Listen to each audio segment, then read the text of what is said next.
certainty I never dreamed possible. A covenant that would so absolutely transform me that it would be as if I were a new person, my old life and its destiny a mere shadow compared with my new life of security and confidence. It was a covenant that had been there all along, understood by men of old, speaking volumes in each symbolic action, saying more than words could contain, from the first trickle of blood spilled upon the earth. A covenant waiting to be discovered, a covenant pulsating from a heart of love, broken by the rejection of man, and yet calling you and me throughout the ages to its ultimate expression, a piece of bread broken in our behalf, a cup of blood-red wine poured out for us, a crown of thorns, a scream of agony, wounded hands nailed to a tree, and outstretched arms open wide to receive all who would come. A covenant strong enough to break the chains of a living hell and to set prisoners free, free forever and ever and ever. To understand covenant is to discover a promise that has been there all the time, hidden in vague shadows and blurred by the veil of my ignorance. To understand the intimacy and intricate details of God's plan and purpose. To know that because of his covenant of grace, I can be assured that I will always be beloved of God. It frees us to bask in his love and to move through every circumstance of life in the security of his promises. It gives us a confidence that removes the fear of death because the sting is gone and the grave will not ever hold us.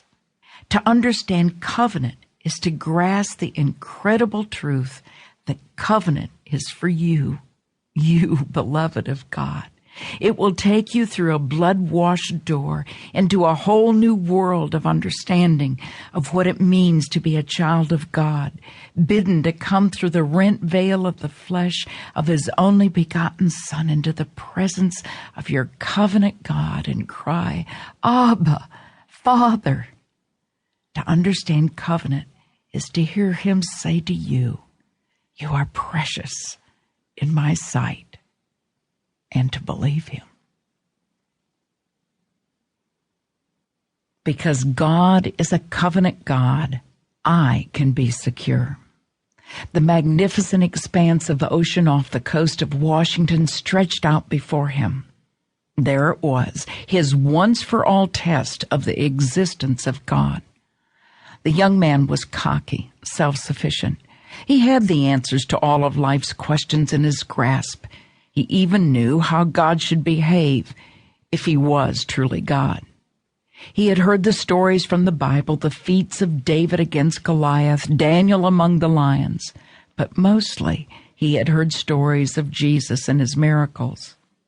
And from childhood on, others had urged him to believe in God.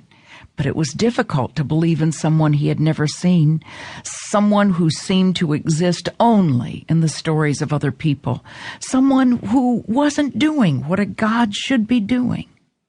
Yet in his young mind, the man felt it was only fair and reasonable to give God a chance. Today was the day God could prove himself, show that he was who he claimed to be. Then the young man would believe. He promised he would if only God would show himself to be God.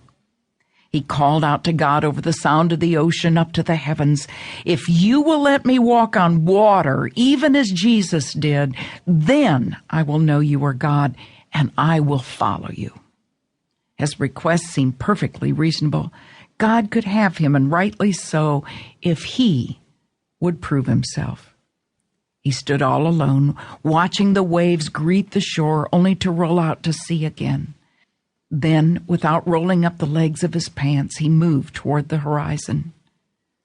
Finally, when the chilly waters reached up to his waist, the young man turned around and walked back to shore.